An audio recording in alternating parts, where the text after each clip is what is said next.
Hey everybody, welcome back to my YouTube channel. My name is Teri Hunter. I'm an angel therapy practitioner, Reiki master, intuitive guide, and empowerment coach. And I'm here today after a year of not posting because I've come up with an idea. I don't think it's the most original idea, but I was definitely inspired by Spirit to start a series of interactive readings. So I'm going to focus my first one on the year 2020 and what does Spirit want you to know about this year coming up.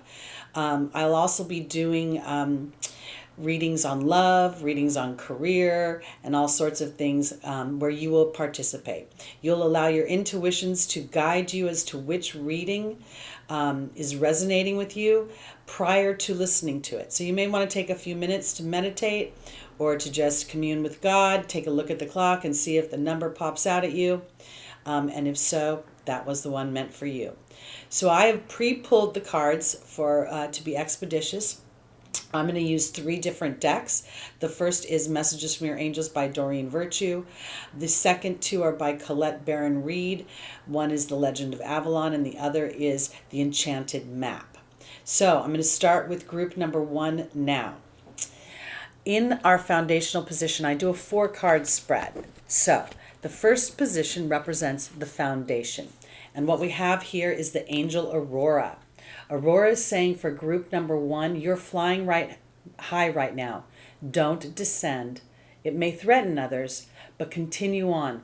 Okay? Because what you, let me say, they will soon be inspired by your example. Apologize for being choppy. What I want to say here is that Aurora is a card for me about thinking outside the box. It's about doing things differently than everybody else does it. And in doing so, creating a new experience for myself, because I believe that the dog here, which represents unconditional love, loyalty, and sincerity, is about being loyal to your own dreams. And then we have the details, details, details. I believe in many ways it is not about getting caught up in the details, but about being loyal to yourself and the greater version you have for what you would like to experience within the coming year. Because in the second position is our opportunity and or our obstacle. And what we have here is the card Patience. Patience is not really about sitting on an egg and trying to hold my breath and being patient in a situation that does not serve me. It's about observing myself. It's about studying the energetic dynamics, because now is a time for really creating a new foundation, a new way of thinking, a new way of being. And in doing so, you will be cleaning your emotional house. You'll be cleaning the house that says, what if I don't follow the crowd? If I don't follow the crowd, will I still be accepted? Because it is very important for group number 1 to be loyal to themselves and not get caught up in the details of when I say details, I kind of mean sometimes we don't always know exactly how we're going to birth our dreams. What we have is an inspired idea, and our job in many ways is to stay loyal to that and then allow Spirit to lead the path by opening doors, bringing in people, situations, or dynamics that will support our bigger version of ourselves. Oftentimes, we'll get caught up in the details of how will it happen, and those details will derail us. So I believe that Aurora in the foundational position and the dog and the details card are about staying with your sight high as to where you want to go, and then allowing Spirit to start to open doors for you. And that is evidenced through the Patience card, which will then give you more trust in a new way of thinking and be able to release some of the fears that may have been holding you back.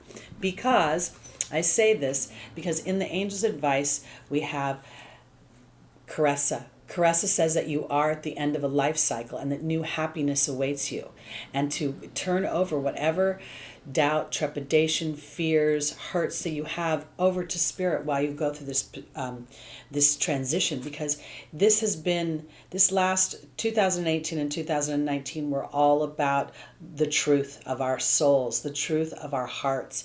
And here many of you may have experienced hurt. This is the heal the ouch card. That's where this is coupled with the opportunity or the obstacle. In creating a new foundation for yourself, you will be cleaning your emotional house, which will help to heal whatever has been holding you back from your deepest truth. Because in the final position, group number 1, we have Indriel the light worker. Indriel represents the energy being that you naturally are, and it's time to shine the truth of your light onto this world, whatever that may be. Whether you want to be a neurosurgeon, a toll booth operator, an actress, or work at the market. It does not matter. It's the inner light that shines, because you have a karmic justice coming. This is not representing a man right now. This is about karmic justice. It's about things pertaining to karmic law, because here is the strength card. I believe that through this experience, group number 1, by being loyal to your own processes, to the own things that you want to experience, you will start to feel the strength of your inner light and start to experience in the 3D world what it is that you what is the deepest truth of your heart. And I want to offer to group number 1 this. The beginning of the year will just be the final blowout of whatever is disrupting you towards your vision of yourself. And as we get further into the year, I believe that you will start to see with an inner eye more evidence that you are standing in your light and you are being supported and that your dreams are coming true. Okay, that's it for group number 1. I'm going to go on to group number 2. As I said, I've already pre-pulled the cards to make it easier for everybody watching. So, group number 2, in the foundational position, we have the Angel Ray, we have the Protection card, and we have Peaks of Joy. In the opportunity and or the obstacle, we have Bethany, the Burden card, and Ghost Lands. In the Angel's Advice, we have Layla, the Fire Fairy, and the Rescue card. And then in the final position, we have the Angel Opal, we have the Baird, and we have Stuck in the Mud. Okay, for group number 2, I want to offer you this idea. Ray talks about yoga and exercise being essential to your well-being, but she's sitting in a meditative position, and she's taking her power chakra, the yellow that you see there in the top of her head, and her throat and her heart chakra, represented by the blue and the green, and she's connecting that to spirit. Here we have the Protection card. Group number 2, you are being protected in the things that you want, and it is time to start to express the joy of your heart.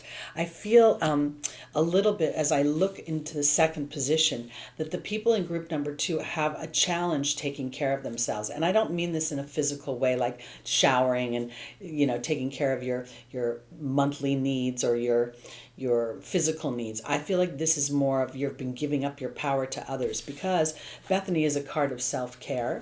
We have the Burden card, and we have Ghost Lands. To me, this is a huge obstacle. For group number 2, for you to be able to see the wisdom of taking care of yourself, and rather than seeing it as a burden and putting others ahead of you.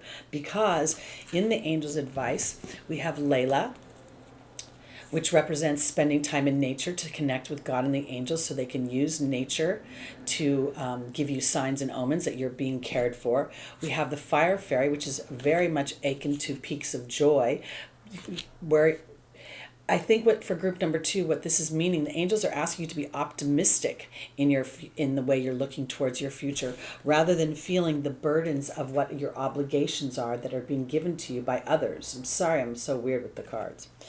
Because the final in the Angel's Advice is the Rescue card. And this is really telling me that the only place you will find any sort of solace is in your connection with Spirit. This is going to be a year for you, group number 2, that you're going to be a bit challenged to see your needs as valuable as the needs of others, because I have Opal here, which represents our children being taken care of by God and the angels. We have the History card, and then I have Stuck in the Mud. And for group number 2, I really feel like one of the big themes for this year is being able to focus in on joy. It's when I look at Opal as a collective with many people watching, I don't think this is about taking care of physical children. I think this is about your inner child. I think it's about the wants and the desires that she or he has that have been eclipsed by the wants and the desires of whatever group or whatever obligation you have in the 3D world. And so I want to offer this because if we look at the bear, which talks about our history, and we think about what an elephant represents, an elephant doesn't forget. So in many ways, as long as you're focusing in on your history, rather than turning over your history to spirit, knowing that that history serves a bigger purpose that will eventually look like it's protecting you, that history will protect you because you will be able to stand in much more joy as you realize that your history is what it is. You cannot change it. You cannot rewrite it, but you can reconcile it. You can turn it into a tool that empowers you so that if you smell that energetic dynamic again, you can ask spirit to give you signs and omens and the heart to feel safe about taking care of yourself rather than depleting yourself to take care of others. And so allowing some of your dreams to start to really be a priority. That's the way I'm seeing it.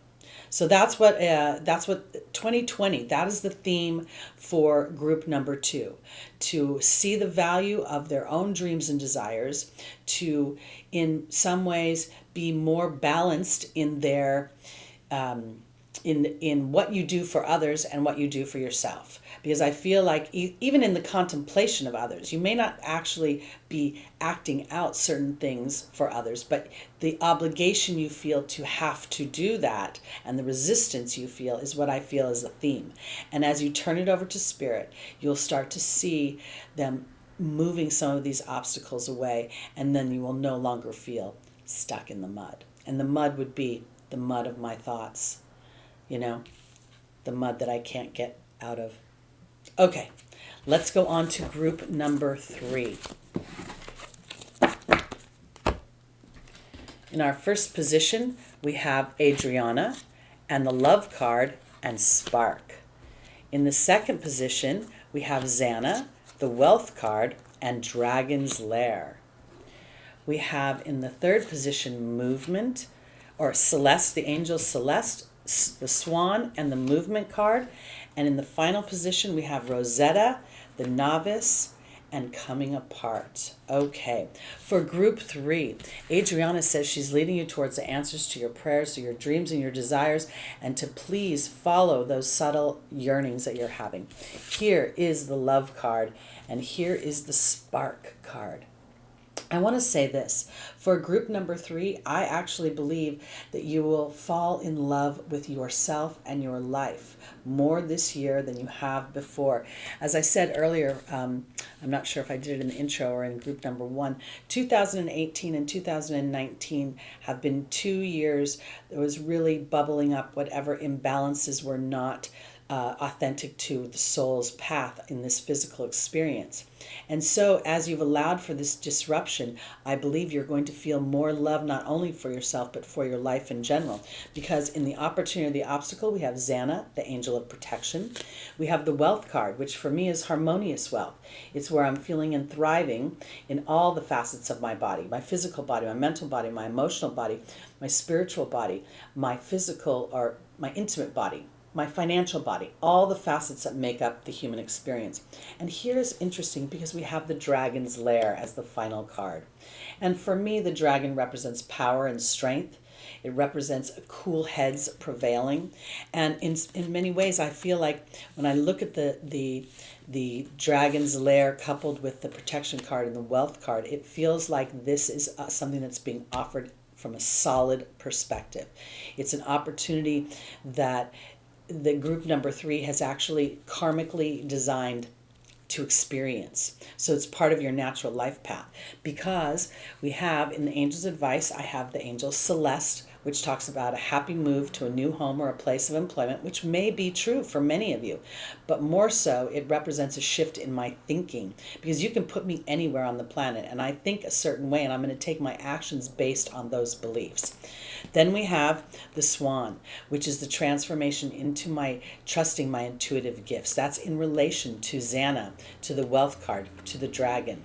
the dragon's lair. It's like you're at home more in your intuitive body. And here we have again a movement card. To me, this is where all roads start to feel like I'm getting some momentum moving where I want to be. Because in the final position, we have Rosetta, which represents parenting, teaching, guiding children. We have the novice, which represents unstable new beginnings. It represents skill without practice. And then, interestingly enough, we have the coming apart card. I believe that what this is actually coming, the group number 3 is starting to let the inner child guide them and teach them about their wants and desires in love, in loving your life, in the spark of excitement for living on this planet. And in doing so, this is what is the unstable new beginning. And it's breaking apart the things that no longer serve you. We all have, various sides of ourselves. And when we endeavor something, when we endeavor a love affair, when we endeavor a new dynamic in our professional career, whatever it is, we get this rush of excitement. And then there's a part of us that starts to go, "Are you sure? Are you sure you can do it? Are you sure there'll be enough money?" And that doubt comes in. So to me, when I look at the coming apart card, it actually feels like this is where I'm innocent like a child, and I'm starting to really practice in the year 2000, letting spirit lead the charge so that I may love myself and others more thoroughly and feel excited and a spark for life again. So that's what I believe spirit has to say for group number 3.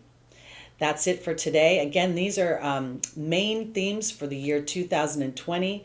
I'll be doing many more videos on more specific topics. So this is a way for you as the audience to allow your intuitions to lead you.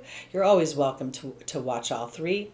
And please like, please subscribe, and please share the video if you find it valuable. And if you'd like to schedule a reading with me, the information is below. You can just click on the link and reach out to me. So thank you so much for watching. Again, my name is Teri Hunter. I'm an angel therapy practitioner, Reiki master, intuitive guide, and empowerment coach. And I'll be producing a lot more videos now on my channel that I've come up with this or been inspired by this idea. So thank you so much for watching. I'll see you soon. Bye-bye.